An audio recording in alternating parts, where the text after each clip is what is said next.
haven't even completely gotten rid of the snow drifts yet. You're already talking about spraying Roundup to kill things? Well, that's because guys are going to be spraying Roundup in not very long in a lot of parts of the country. In fact, they already are spraying Roundup in parts of the country.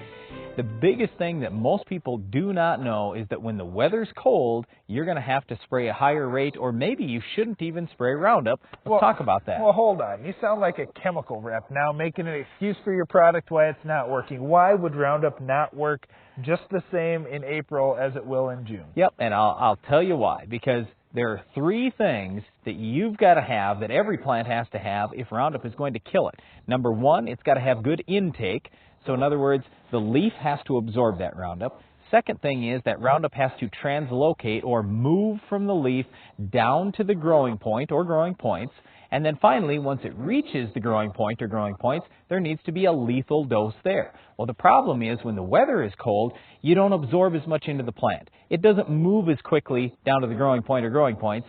And what happens is then you don't have a lethal dose a lot of times when it finally reaches there. So here's our general rule on spraying Roundup. If the nighttime temperature within 2 days before or 2 days after spraying drops below 50 degrees Fahrenheit, you need to increase your Roundup rate by 50%. Well, it is going to move through those plants so much slower. You say, wait a minute, 50% sounds like overkill. Well, it kind of depends on the weeds that you're going after and the rate that you're talking about, too. Let's say you were going to plan on spraying 2 quarts of Roundup and you have 1-inch tall grass. Well, guess what? You've already increased your rate enough. But if you're going after some tough winter annual broadleaves, for example, you're probably cutting it pretty close already. You really need to increase that rate because the Roundup is going to move through the plants so slowly that it's not going to get a nice job done killing them. Now, here's the thing with this Roundup spraying.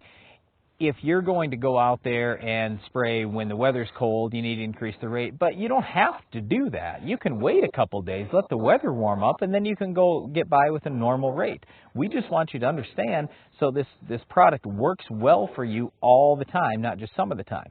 Here's the other thing, and rule number 2 is basically if the nighttime temperature has dropped below 32 degrees within 2 days before or after spraying, then you shouldn't even spray at all. You're just wasting your money. Think about it. If there's going to be dead tissue there, is it really going to absorb a chemical as quickly? Is it really going to move that chemical to the growing point as quickly? No way. Well, in some parts of the country, I can hear guys already, Brian, wait a minute. We get a frost almost every month of the year. When can I spray my Roundup? Well, you do have to be pretty choosy. If you're in a really tough climate where temperatures go way up and way down, you've got to pick and choose which days you're going to spray if you want to have good results. You have to watch that weather not only before you spray, but also for the few days after you spray too, to make sure that Roundup's going to move all the way through the plant. So here's what we suggest you do. Take your weediest fields, spray those on the very best and calmest days, use regular flat fan nozzles, do the best job you possibly can getting good spray coverage, spraying at the right time with the right temperature, everything perfect on the weediest fields.